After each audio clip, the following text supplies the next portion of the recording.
Welcome back to First in Foxborough. I'm Kyrie Thompson. Make sure you download, subscribe, stream this show on the free Odyssey app and wherever you get your podcasts. Another special episode today. I put up the WEEI / First in Foxborough Mock Draft 2.0 yesterday, and today I'm going to talk with somebody who was down at the NFL Combine, boots on the ground, checking out the scene, checking out the workouts, and keeping his ear to the ground for all the cool stuff going on around the league and what it's saying about the Patriots. And that is Zack Cox of NESN, Patriots beat reporter there. How you doing, man? Doing great, man. Thanks for having me. Absolutely. And you know what? We talked about it a little bit off the air. You did it right. Getting out of there a little bit early. I know I probably should have left about a day before I did last year. And then, of course, you're trying to get out from under that storm that was supposed to happen that never happened. Yeah, it's a tiring week for anybody who's been out there at the combine. There's a lot going on, and an interesting part that I think people who aren't there don't really recognize, and I didn't recognize before I had been, is that the actual combine workouts are basically completely ignored while you're actually in there at the combine. Yeah. I remember talking to somebody. It was Thursday afternoon. We're like, man, this week's almost over. I'm like, oh, they none of the workouts have even started yet. But it's just a very different experience covering it out there because it's much more focused on the interviews and on just kind of talking to people around Indianapolis, and then you sort of catch up on all the jumps and runs and times when you get back.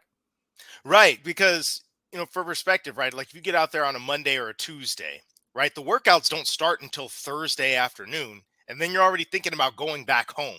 So Yep. it's like for me, I was in New Orleans. I was down there for a wedding, so I was watching on NFL Network like before the wedding was supposed to start. Or I'm like watching it in the airport or something like that, just to pass the time because I had nothing better to do. But when you're down there, so much of it is not revolving around the workouts at all. And it kind of makes you think because the discussion about Bill Belichick not being at the combine, especially when the news first came out, was discussed like, what? This is the first time he hasn't been there like in his entire career. Is he just mailing it in? Is he not taking this seriously anymore? And to me, it was almost like, I think he's just working smarter, not harder. Like delegating tasks to like, oh yeah, like these interviews are important. They are important, but he's probably there virtually. He's probably got better things to do than run around and try to talk to people he's not trying to talk to. Yeah, I mean, it was notable just because, as you mentioned, it was a departure from what Bill Belichick has done really throughout his career. As long as I can remember, at least he always has been in Indianapolis for the combine. But this has kind of been a league wide shift in the last couple of years, just a de emphasis of the combine as we know it, as a situation where everybody has to be there on site for all the interviews, for all the workouts. I think a lot of teams now are recognizing that the value of that is maybe less than people thought it was in the past. You're going to get all the times when they come in, regardless. The Right. Patriots are going to speak with almost all of these players, I would imagine, in other settings between pro days and official visits and guys that they've already talked to at the Senior Bowl or the Shrine Bowl.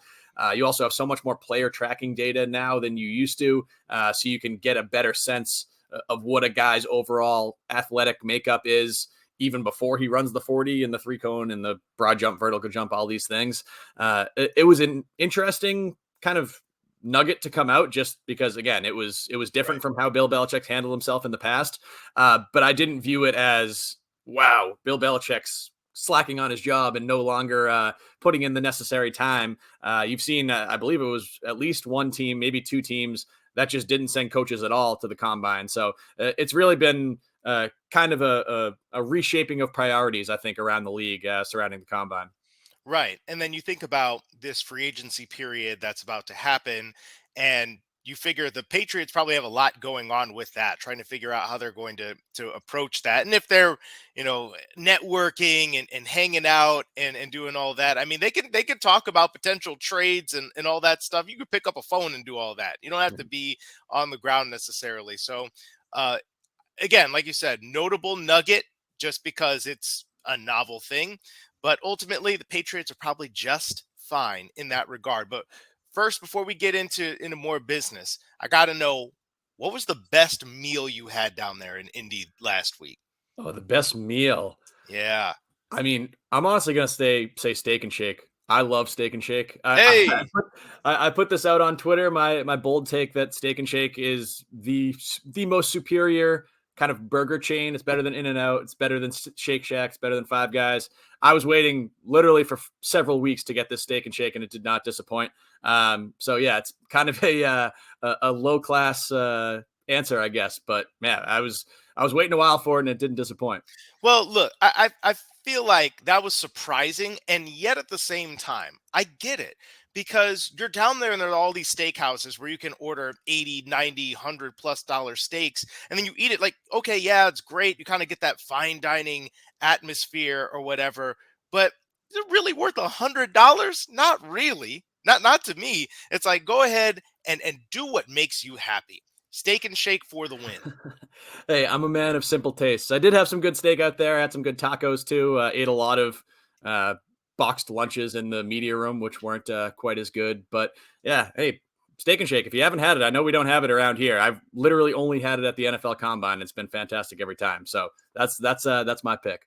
That's a trip actually, because I grew up in the Midwest. So I'm like, what do you mean we don't have Steak and Shake out here? Like that was just like an omnipresent thing. But then again, you think about, oh yeah, I guess you were in that neck of the woods. So Hmm. yeah, of course they had some Steak and Shake down there. My best meal was probably um it was at the one of the connecting spots to the JW Marriott. I Hmm. cannot remember the place, but it wasn't high velocity. Like the high velocity food was okay. It wasn't great. And I did go to a Ruth's Chris, but even that, like, okay, like I said, steak was really good, blah, blah, blah. Would I want to spend $150 on that again? Not necessarily. Now, if someone wants to buy me food, then I'll eat it. But otherwise, I'll definitely keep it more chill It's an when I go out experience kind of thing though too. there. Yeah, When you're out in Indy for the combine, you need a steak. You need St. Elmo's or Harry and Izzy's or Ruth Chris or one of those places. You can't say that you went to a combine if you didn't get to experience that too. absolutely. And you know what? I still have to go to Prime 47, man. I didn't go at all last time because again, I was getting a feel for it, and I'm not gonna lie, I was a little bit of an old man as the week kind of progressed. So next time, I'm gonna have to hit that up as well. Now, let's get to business. Prospects pretty much talk to every single team, and I know we got to ask. I asked it when I was there, like, oh yeah, have you talked to the Patriots? What was that like, and everything. um it's not necessarily always notable in that sense, except for when somebody says, oh yeah, I don't think I'm going to talk to that team, and then you're like, oh, okay, that's weird. Mhm. But from your perspective, what was the most interesting interaction you had with a prospect when asked about their experience with the Patriots? Mine was probably with Cam Smith, the Mm, cornerback from South Carolina, because yeah, you kind of go through that whole routine. You say, "Oh, did you meet with the Patriots? How was it? Who'd you meet with?" And as you're saying, a lot of the time it's pretty basic stuff, and the Patriots are going to meet with hundreds of draft prospects during this process. So the meeting itself isn't especially notable, but it was interesting the way Cam Smith described that meeting. He said, "Yeah, it was very intense. They actually made me feel a little uncomfortable with some of the questions that they were asking. He didn't get into specifics about what those were. We weren't sure whether those were kind of on-field tape type stuff or off-the-field character stuff. But uh, it's kind of interactions like that stand out to me when I'm at the combine because, yeah, as you mentioned." So many of these people met with the Patriots. A lot of the time, it's just pretty boilerplate. Oh yeah, Bill Belichick's a great coach. I would love to play for Bill Belichick. But when there's little kind of specific nuggets that come out like that, that's something that you kind of file away in your mind for later in the draft prospect or draft process. Because this guy Cam Smith, he's a guy who I think would make a lot of sense for the Patriots. Really talented man corner, played at South Carolina, has actually been mentored a little bit by Stephon Gilmore. So there's a lot of kind of connective tissue there. But then you say, huh, well, how do they feel about him after this interview? If that's the way he felt coming out of it. And now maybe they came out of the interview and said, he handled those questions really well. We actually like him a lot. But that's just the kind of thing that you keep in mind after conversations like this at the combine. definitely. And it reminds me of, I think I asked Drake Jackson from USC last year if he'd met with the Patriots. Like, oh, yeah. Like, and actually, it was kind of an intimidating meeting. And he's like, but I handled it fine. Like, I stood in there, I took it. But like, it sounds like they kind of have that effect on you, whether it's specifically the questions they ask, the way they go about business, or some people are like, oh yeah, like Bill Belichick he was like on a virtual call, like his name was just, his presence was in the room even if he wasn't talking. And I think that adds a little bit of weight to it as well. It's really interesting to hear people say like, yeah, the Patriots they're intense, like they mean business. And especially too, because you think most of these guys are 21, 22 years old. In recent years, the Patriots haven't really been the Patriots of old. This isn't like when you're at the combine in 2018 or 2019 and the Patriots have just played in the last 5 Super Bowls. A lot of these guys were in high school, maybe even Yeah. younger than high school, the last time the Patriots won a Super Bowl and were that kind of perennial level of contention. But from talking to a lot of these guys, they still, that Patriot mystique and that Belichick mystique is still very much alive in these kids who have kind of grown up knowing really nothing but that for the last couple of years. Yeah, and even the allure potentially of being the ones that help you get back to that, that start the new wave of Patriots excellence. Um, Absolutely. Based on what you saw down there with the workouts, interviews, what have you, which guy on your Patriots big board helped himself the most? Hmm. It's tough to pin down one. I mean, How about a top well, five? You got a top five?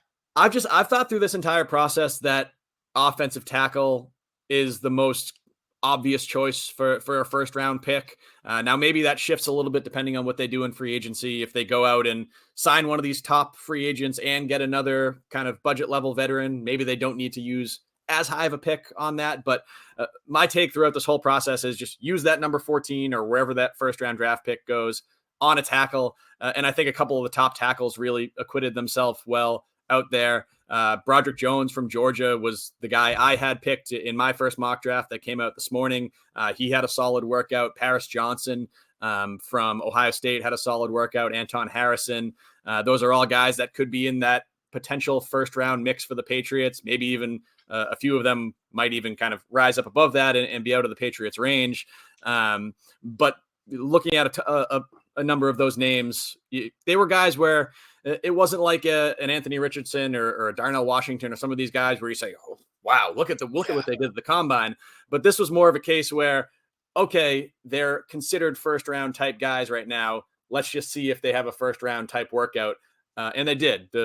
A good number of these guys, especially Jones. Beyond that, I mean, Darnell Washington is one who I think would be pretty interesting for the Patriots if he's around maybe in round 2. He's that gigantic tight end from Georgia, really good run blocker, but also showed that he's extremely athletic and showed some pretty good pass catching ability at the combine. There's a number. I mean, actually, the clear one I think was Jackson Smith-Njigba, who now a lot of people are penciling in for the Patriots at number 14. I've always been sort of anti-draft a receiver in the first round, but after looking at the workout that he had and just the overall kind of skill set that he brings, I'm warming up to that idea. I think he really impressed me out there in Indy. Yeah, and you know what? And by the way, for those of you who want to check this out, I checked it out this morning. NESN's mock draft. Zack Cox put his name on that and put Broderick Jones in there for pick number 14. I know he's been somebody that's been mocked to the Patriots pretty frequently. I did one yesterday where I took Jackson Smith-Njigba at number 14 with the caveat though that I think all of the tackles, because I did with the Pro Football Focus simulator just for fun to check it out. They were all off the board, and if you're asking me at that point, who am I taking? I'm taking him. And it's interesting because for example, if it were Quentin Johnston, I don't know that I would do that at number 14. Great. He's got incredible measurables. He's got upside speed, go down the field and get it. But I feel like somebody like Smith-Njigba just fits what the Patriots like at wide receiver so well that if he's the best player on the board, and I feel it's something to talk about. But you're talking about offensive tackles and the importance of that. The New England Patriots typically build through the middle in the draft. And so they spend capital, or I was looking at a study, they spend capital on offensive tackles more than just about any other team. So I think that that's definitely a position that if they're not doing it in the first round, they're doing it within the first 3 rounds for sure, in my opinion. No, I agree. And just overall, even beyond tackle, just looking back at the picks that Bill Belichick has made in New England, he's made 21st round picks, and 12 of those have been either offensive linemen or front seven defenders. So Yep. defensive linemen or linebackers. That's really been the focus for the Patriots. He doesn't draft many skill players in the first round, doesn't draft many defensive backs in the first round. I know, obviously, wide receiver and cornerback are positions that have been mentioned as big needs for the Patriots, and I think they are. And a lot of people have had them going with a wideout in the first round or with a cornerback, somebody like Christian Gonzalez or Joey Porter or Devin Witherspoon. I think all of those are potentially in play. But you just look over the last, 23, 24 years now, they've drafted one cornerback, Devin McCourty, in the first round, later moved him to safety, and drafted one wide receiver in the first round. And that, of course, was N'Keal Harry. So it just isn't really in Bill Belichick's DNA to take those positions in the first round, which is part of why I really kind of gravitate toward the offensive tackles, as well as also the clear need you have on the roster. And it also is why I wouldn't be shocked if, even though edge rusher and defensive line aren't dire needs for this Patriots team, I think they're pretty well stocked at both of those spots. It wouldn't be shocking at all to see them draft Lucas Van Ness or Miles Murphy or one of these top edge rushers. They did end up meeting with a lot of those out in Indianapolis. And that's just, if you're looking at it from a hit rate perspective, drafting defensive linemen, linebackers, edge rushers has been the highest level of success for the Patriots in the first round. If you look at that group, there's 8 of them, and really only one of them was an out-and-out bust, and that was Dominique Easley. Everybody else was either superstar level player or at the very least a Malcolm Brown type who was a useful player for several years. So it wouldn't surprise me if tackles are off the board and Bill Belichick says, I feel pretty good about our ability to evaluate these front seven defenders. Let's go with one of these guys and at least take the safe pick. Yeah, and you know what? And that's another position where I think it's very deep, but if you feel like you could get a top prospect there, I think that makes sense as well. And again, like you said, it's just within the scope of what this team typically does. And I feel like it would be an outlier to take a corner or a wide receiver. It's just they again, you build up the fronts, you dominate the line of scrimmage. That if that's not a defensive coach, like a defensive minded old school coach approach, I don't know what else is. And for myself, I definitely was looking at prospects again later on in the draft, but thinking about guys who can be a bit of a tweener kind of thing. Like if you could play both inside and out on the defensive line in particular, that I feel like is like a killing 2 birds with 1 stone sort of thing, something that they might really like. I do think that they could they've got bodies in the defensive interior, but I think that's a sneaky position that they might target because I feel like you could use a little bit more pass rushing juice up the middle, put it next to Christian Barmore, and then on third downs, you're over there eating. I think that could be really interesting. Yeah, I don't hate that idea at all. You also look at the ages of some of those guys in there. Lawrence Guy is probably getting toward the end. You're probably going to need to replace him in the next year or two. And you look at on the edge, you obviously have Matthew Judon. You've got Josh Uche. You'll see if he can kind of build on the season that he has, and you have Dietrich Wise. But I mean, it's the saying, you can never have enough pass rushers. You can never have enough edge rushers. So, yeah, it wouldn't be at all surprising to see the Patriots try to boost up that group a little bit. Definitely. Now, we've talked about the first round a little bit, what we might do with the number 14 pick. What guys that you think could go on day 2 and 3 are you most interested in? I'm interested to see what they do at potentially receiver on day 2, because I think they're overall, this receiver class isn't considered to be one of the best in recent years. It's considered to be quite a bit worse than last year's, based on what some of the draft analysts say. But there are some pretty intriguing guys that could be available in the second or third round. One of them is one that I gave to the Patriots in my mock draft. That's Josh Downs from North Carolina, slot type, kind of similar body type to the old school Patriots slot receivers. He's 5'9", about 170 pounds, but really, really productive in college, averaged about 100 yards or 100 receiving yards a game over the last 2 seasons. And for a guy his size, he's got the quickness and the route running ability, but he's also really talented in those contested catch situations and in the red zone, both of which were kind of an issue for this Patriots team last season. If you lose Jakobi Meyers, you're going to need a new slot receiver. I think he's somebody that could fit the bill if he's available in that mid second round area. Another guy, Tyler Smith from Cincinnati, who's gotten some comparisons to Tyler Lockett, to T.Y. Hilton, played at Cincinnati, had, I believe it was 10 of his 14 touchdowns in college, went for 30 plus yards. So he's really a big play machine, another slot type guy. There's a couple interesting wide receivers that are going to be available there on day 2. It's kind of difficult at this stage of the process to kind of project where everybody is going to go, who's going to be available in round 2, who's going to be available in round 3. But if the Patriots don't go and draft someone like Smith and Jigba in the first round, I could easily see them targeting that spot again on day 2, just like they did last year with Tyquan Thornton. Yes, indeed. And I think even beyond that, like a potential kind of X-ish receivers, somebody like A.T. Perry, who was down at the Shrine Bowl, they got to see him up close and personal. I'm trying to keep an eye on which Shrine Bowl and Senior Bowl prospects they're going to be into. And I've heard rave things about A.T. Perry's interviewing skills, the way that he approaches the game, his preparation. I feel like they could fall in love with that. And again, a bit of a different body type than what you were talking about, but I could see that. And I keep coming back to this. Bill O'Brien, obviously when he was here the first time, I mean, you had Julian Edelmans and Wes Welkers and those kinds of players. And then you had the 2 tight ends that were dominating.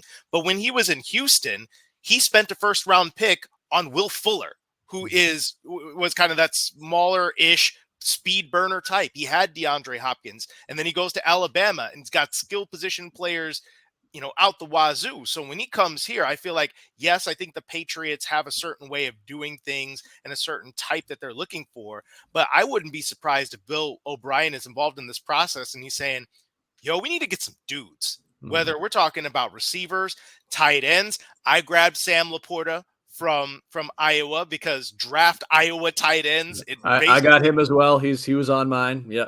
It's hard to go wrong, especially when that guy is just a mad bull running with the football, but he's also got the movement skills and the intelligence to get open. I feel like I think Bill O'Brien's influence on this is going to be really interesting. Is he like, look, okay, yes, we want to build up. We want to make sure that Mac Jones is protected and all that.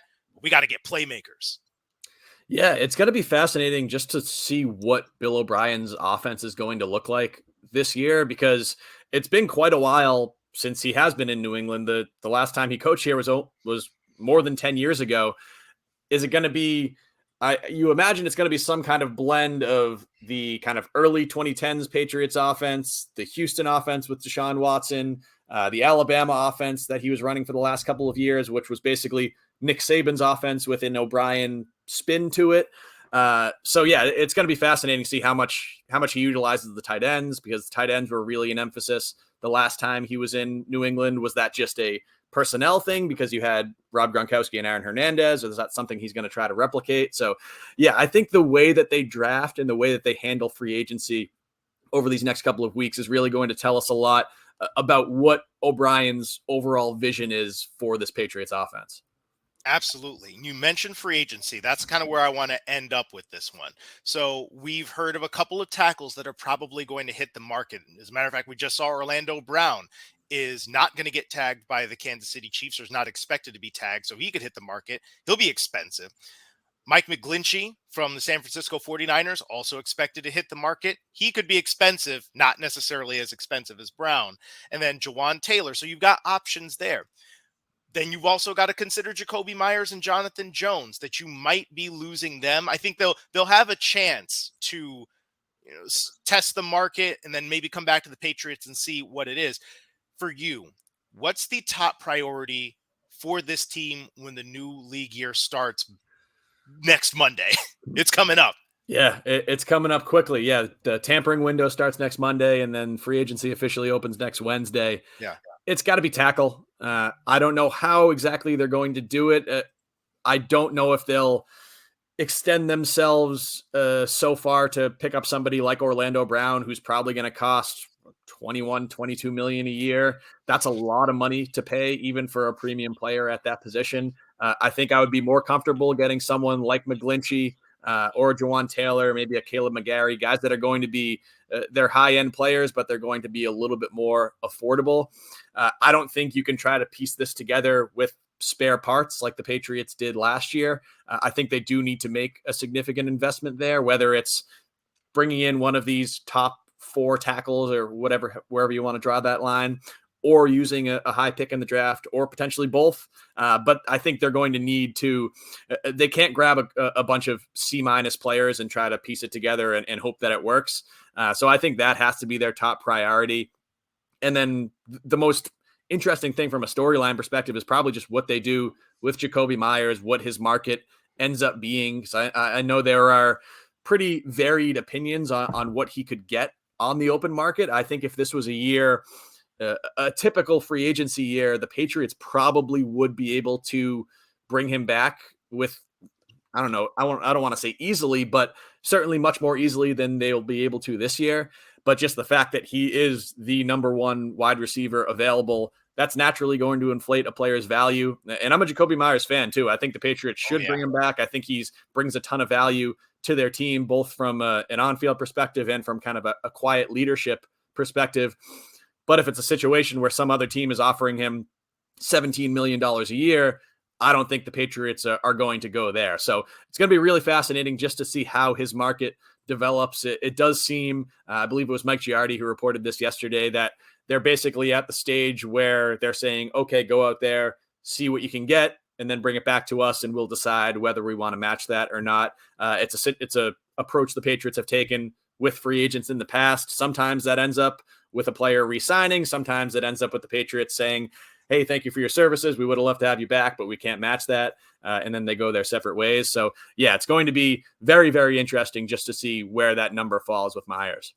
Absolutely. To me, my target is, and I don't know, I'm not saying the Patriots would do this, but my target is like probably 13 million tops. Like if you're talking about like 3 years, 39 million, I could do that for Jakobi Meyers. But if you're talking about 15, I think that's a bit much for me. And again, as you mentioned, the Giardi tweet, basically he said, look, a lot of teams don't see him at those upper ranges, but all it takes is one team to be like, you know what, I want me some Jakobi Meyers. And then he gets the payday, and the Patriots say, yeah, sorry, we're not gonna go ahead and do that. And then if he were to leave in free agent, if he comes back, you could make the argument that you can go ahead and run this back with, you know, a day 2 receiver, day 3 receiver, or whatever, and you kind of just keep the core that you have. And there's continuity in that. If he leaves, that's where I feel like, you know, what you were talking about with like Josh Downs or somebody that you invest in a little bit higher, because then it gets a little scary with your receiver position. Like, yeah, you got Devontae Parker, and he's good when he's on the field. Staying on the field has been an issue. Tyquan Thornton, I like him as a player. He's still just a second-year guy. You don't necessarily know where things are going with him. Kendrick Bourne, like him as well, but they kind of didn't use him last year. I would expect that to change this year. And then on top of that, Parker and Bourne, their contracts are up at the end of this year. You don't know what their futures are. And so it's like you really got to think about that if you're the Patriots. Wide receiver is definitely a sneaky need. At the same time, if you don't get a tackle in free agency, or maybe you don't necessarily get the big fish, then I think you still got to consider that. So there are just a number of avenues they could go here. It's going to be really fascinating. Absolutely. Yeah. You look at those 3 receivers that they're bringing back, Parker, Bourne, Thornton. I think if you get the peak of all 3 of those players, you're in pretty good shape. But as you mentioned, Parker struggled to stay on the field, really had injury issues throughout his career. Kendrick Bourne, his usage was all over the place last year, seemed to be in the doghouse with Matt Patricia for much of the year. We'll see if that changes with Bill O'Brien. And then Tyquan Thornton was on the field a ton, got a ton of experience last year, but really not that much production. It certainly seemed like a kind of developmental year for him. Patriots are going to be hoping that they can get more of that from him in year 2, but those are all guys with pretty significant question marks. And if you do lose Myers, you got to bring in somebody who, I mean, there's no sure things out there, but someone who's either I think a proven veteran, whether it's a DeAndre Hopkins trade or something big like that, or a premium level draft pick that you can hopefully bank on contributing and being a factor right away, which puts you in a pretty difficult situation. Definitely. Now, since you mentioned that, just kind of as a last question, if you were able to pick one veteran receiver from the market, whether you're talking about trades or free agency, because there are going to be a couple guys available in both slots, who would you take? I would take T. Higgins, but I don't think he's going to be moved. Based on everything coming out of Cincinnati, based on what Duke Tobin said last week, doesn't sound like they're going to move him. And even if they did, he would be pretty expensive to acquire and very expensive to pay after the fact. So if we're talking realistic options that seemingly could and will get moved, I still like Hopkins. I mean, I know that there's the Bill O'Brien angle where who knows if they hate each other right now, if they'd be willing to work together at all. Maybe Bill O'Brien saying, nah, I dealt with that already. I don't want him in here. But from a talent perspective, I think he still has something left in the tank. I think he still is a player that can walk in the door and instantly be the Patriots' best receiver. Bill Belichick clearly loves him. He's going to be making a fair amount of money, but I don't think it's going to cost a ton to acquire him just because it's been basically out in the open for months now that the Cardinals are looking to move him. He wouldn't be a sure thing because he's going to be 31. You never know with guys like that from a durability perspective. But if he and O'Brien can kind of be on the same page and say, all right, yeah, we'll put the past behind us and kind of reconnect here, I still think he's a guy that can really help the Patriots. So that would probably be my number one choice if it's at all feasible.